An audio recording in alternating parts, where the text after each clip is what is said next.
رسیدی کلید نهم. در چند دقیقه آینده قراره هرم مازلو رو برات بشکافم و بگم چرا نتیجه نمیگیری.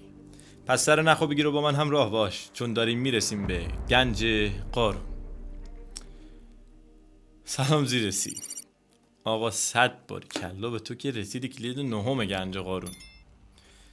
تو این کلید لازم دونستم قبل از اینکه شروع کنیم راجع به چنل زیرسی و انجمن حلقه داران و اولین محصولی که ارائه میده یعنی گنج قارون که الان توشیم، که قطعا مطمئنم نفیس هم هست، به این علت که از نگاه کاملا متفاوت و با بروزترین دستاوردها و به صورت رایگان، مختصر و کاربردی در اختیار مخاطبان ارائه میشه توضیح بدم تا مخاطب هدف تیم رو دقیق تر بشناسی، یا به عبارتی بگم ببینی بیشتر به درد کی میخوره. قطعا برای دسترسی به محتوای چنل زیرسی هیچ مانعی وجود نداره و آموزش و آگاهی حق همه است، اما همونطور که تو شاکلید اول گفتم، ما به عنوان سازندگان گنج قارون معتقدیم بیشتر به درد آقایون 15 تا 30 سال میخوره. این محدود کردن مخاطب به ما این اجازه رو میده که تخصصی و کاربردی تر تولید محتوا و اجراش کنیم. اما بازم میگم هیچ مانعی برای استفاده از محصولات این چنل وجود نداره، میتونید راحت باشید.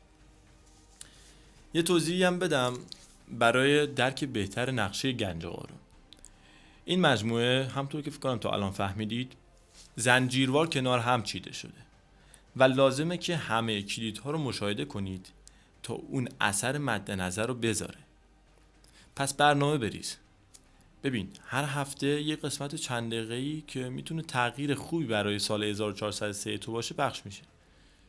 3 تا شاکلید داشتیم که اپیزود 1 2 3 بودن و 24 تا کلید دیگه هم تکمیل کننده ذهنیتیه که در مسیر رسیدن به گنج قارون بهش نیاز داریم تا اپیزود 28 که مرحله الماسه. و برای اینکه مرحله الماس رو بتونی درک کنی باید مراحل قبل رو دیده باشی، چون مرحله الماس اصلا گفتم یه چگونگیه، یه فرمولی بهت میده که اون فرمول فوق‌العاده ثابت شده هم هست و منابع هم که مثل همیشه تو دیسکریپشن و ویدیو موجوده دیگه، میتونی ببینی و اونجا بهت ثابت میکنیم دیگه. ولی اول باید ذهنت گرم بشه و اینجا داریم ذهنتو آماده میکنیم تا برسی به مرحله 28، به مرحله الماس. زیرسی ما برای تو اینجاییم. خب برسیم به موضوع کلید نهم. گفتیم قراره در مورد سلسله مراتب نیازها از نظر مازلو صحبت کنیم. مازلو در سال 1943 مقاله‌ای به اسم آنچه افراد را برمی‌انگیزد منتشر کرد. در اون شرح داد نیازهای انسان سلسله مراتبی داره. هرچه نیازها حیاتی تر باشه، انسان برای رفع اون انگیزه بیشتری داره. نکته: اطلاعات همیشه بوده در طبیعت و توسط افرادی کشف شده یا افرادی در طول عمر خودشون تمرکز میکنند روی دریافت اطلاعاتی که موضوع مشترکی با هم دارن. ما به این افراد میگیم متخصصین همون رشته و طبیعتاً این متخصصین پس از سالیان سال با اون علم و اون اطلاعاتی که به دست آوردن به نتایجی میرسن که به صورت نظریه، مقاله، کتاب و غیره به جامعه ارائه میدن. ما طبق فکتی که در کلید هفتم فهمیدیم، برداشت‌ها میتونه از حقیقت یکسان متفاوت باشه.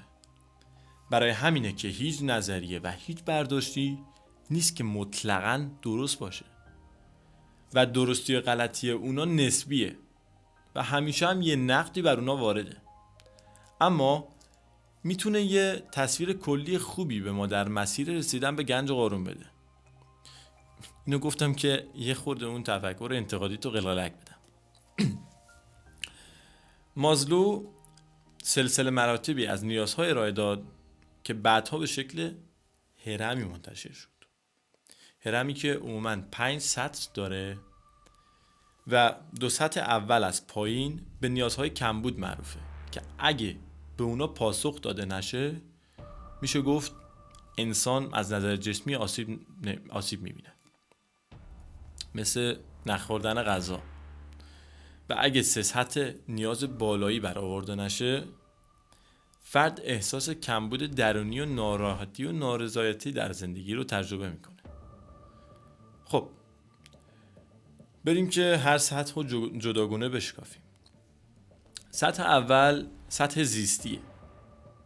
پایین ترین سطح هرم بیانگر نیازهای اساسی بشر برای ادامه حیات، نظیر تنفس، آب، غذا، دفع، رابطه جنسی، خواب و تعادلی بین اینا که بشر به اعتقاد مازلو بیشترین انگیزه رو در تامین اونا داره و بدون رفع این نیازها نمیتونه به سطح بالاتری بپردازه. راستم میگه دیگه، تو مثلا وقتی گشنته اصلا خون به مغزت نمیرسه دیگه، چطور میخوای پیشرفت کنی؟ خب سطح دوم نیازهای امنیتی بشره و شامل رهایی از وحشت، تامین امنیت جانی و مالی و در کل حفاظت از خود در آینده و حاله. اینجاست که مغز بعد اینکه خیالش از بابت نیازهای زیستی جمع میشه کم کم سعی میکنه محیطی امن برای خودش پیدا کنه و بیش از پیش به دنبال نظم و پیش بینی پذیری شرایطه. مغز در این موقع سعی میکنه محیط امنی برای تو بسازه تا مکرر و مضطرب و در حال فرار از خطر نباشی و همین مکانیزم باعث شکلگیری حریم امن میشه که کاملا منطقی و ضروریه. اما طبق چیزی که ما در کلیدهای قبل گفتیم، امروزه تجربه ها لزوما خطرناک نیستن دیگه. اما خب مغز ترجیح میده که در حالتی پیش بینی پذیر به سر ببره و از جاها و شرایط و افرادی که به تو حس عدم اطمینان میدن دورت کنه. ولی این مکانیزم غریزی برخلاف حرفایی که ما در مورد ترقی و شکوفایی میزنیم بود، چون لازمه این که به قدرت و منصبی برسی اول از همه اینه که از غارت بیای بیرون دیگه، ببینید تو دنیا چه خبره. بنابراین آگاهی همینجا به دردت میخوره و تو الان از غریزت مطلعی و زمانی که مثلا به سوی یادگیری مهارت جدیدی میری، مغزت همونجا در جا بهت هشدار میده که از منطقه امن نیا بیرون و خب تو آگاهی دیگه، بهش میگی نگران نباش، حواسم هست، تا اینکه یه چند باری با وجود استرسی که داری اون کارو جدید رو انجام میدی و مغزت میبینه هنوز زنده ای، هیچ مشکلی نیست و خیالش راحت میشه دیگه.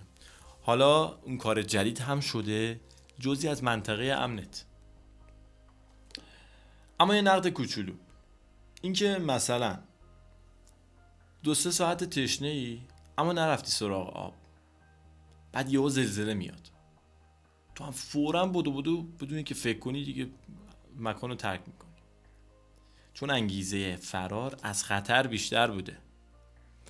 اما دیدگاه مازلو احتمالاً لحظه‌ای یا کوتاه مدت نبوده و گفته مثلا برای اینکه فردی خواستار احترام از طرف اطرافیان باشه اول باید شکمش سیر باشه. این واسه مستر تستراست، میگه گور بابای بقیه، حالا احترام هم نذاشتن مهم نی، غذامو بده. خب سطح سوم که نیازهای اجتماعی ما رو برآورده میکنه. از اونجایی که ما از گونه جانوران اجتماعی هستیم، واقعا این نوع نیاز برای حیات و حتی تعالی ما در زندگی ضروریه. این سطح عبارت از دوستی با هم نوعان، مشارکت با اونا، روابط معنادار با افراد، رابطه زناشویی، تشکیل خانواده و حتی حس تعلق داشتن به دیگری. یه مثال نقض دیگه، یا دیدیم یا شنیدیم یا خودمون تجربه کردیم که به کسی دیگه‌ای ممکنه وابستگی ایجاد بشه دیگه، که مثلا نمیخوابی تا اون بخوابه، غذا نمیخوری تا اون سیر بشه و تو نیاز سطح یک تو برای اون فدا میکنی. یعنی مهمترین نیازی که داری و فدای اون آدم میکنی. پس با هم دیدیم نیازها گاهی اوقات با هم همپوشانی دارند. سطح چهارم احترام و عزت. زمانی که انسان دیگه دغدغه زیادی برای نیازهای زیستی نداره و مشارکت در جامعه براش امری عادی شده، حالا نیاز پیدا میکنه به اینکه محترم باشه و تصویر خوبی از اون در جامعه باشه. دنبال شاخص شدن و تولید ارزش افزوده میره و دیگه اینجا نیاز داریم فرد مفیدی برای جامعه باشیم و همچنین تاثیرگذار باشیم و ارتقای عزت نفس و اعتبار برامون اهمیت بیشتری پیدا میکنه. اما هرچی عزت و اعتبارمون به واسطه دستاوردها و تلاش خودمون باشه برامون رضایت بخشتره و هرچی سرمنشأ بیرونی داشته باشه عزت ما شکننده تره و تو تله بی‌ارزشی میافتیم. شاید دیده باشی مثلا که فرزند افراد ثروتمند یا بچه پولدارا لباسای مارک میپوشن، جواهرات خیلی گرون استفاده میکنن، گوشی طلا و ماشین چه میدونم 60 میلیاردی و خلاصه خرجای بیمورد دیگه. اما خود باباه میبینی یه 206 مثلا رینگ فابریک داره، بعد یه پوشش عادی هم داره، چون انقدر به واسطه کارهایی که خودش کرده مورد تایید پیرامون قرار گرفته که براش دیگه مهم نیست که ماشینش یا ساعتش چیه. اما پسره تو همون مدار بزرگ شده ولی هیچ دستاوردی نداشته، پس خودشو لای زندگی تجملی قایم میکنه و فقط یکی یه بار مثلا به روش بیاره این شرایط زندگی عالیو که مثلا هیچ دستاوردی نداشته خودش، قطعاً به هم میریزه و برای همین برخورد تدافعی تر و مغرورانه تری گاهن نسبت به پدرش داره. اما لزوماً به این معنی نیست که مثلا هر کی که هزینه بالایی داره آدم پوچیه. نه، مثلا من خودم معتقدم بهترین ها مال منه، اما خب اگر بدون دستاورد باشه به رضایت درونی نمیرسم و میترسم که مثلا این اعتبار و ثروت به واسطه پدر نکنه از کفم بره. اصلا فراموش میکنم که منم میتونم اگه بابام تونسته.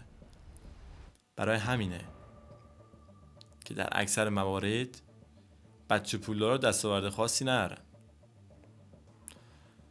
در سطح پنجم که سطح خودشکوفاییه، به عقیده مازلو فردی که 4 نیاز سطوح پایینی رو تأمین کرده دیگه در صدد اینه که خودش باشه. دیگه میخواد بدون کیه، چرا اینجاست، آیا مثلا دلیلی داره، آیا خدای طبیعت یا هر چی که مثلا اسمشو میذاری اصلا قصدی داشته در خلقت تو، اون قصد چی بوده و چی تو رو حتی بعد از مرگت هم جاوید و سرافراز نگه میداره. این موقع است که بشر علاقه پیدا میکنه ظرفیت نهفته خودش رو به جهان عرضه کنه و این کار رو رسالت خودش میدونه. حالا دیگه برسیم به تمرین. ازت میخوام بررسی کنی ببینی فعلا دغدغت تامین چه نیازیه و یادت باشه انسان آنچه میتواند باید بشود.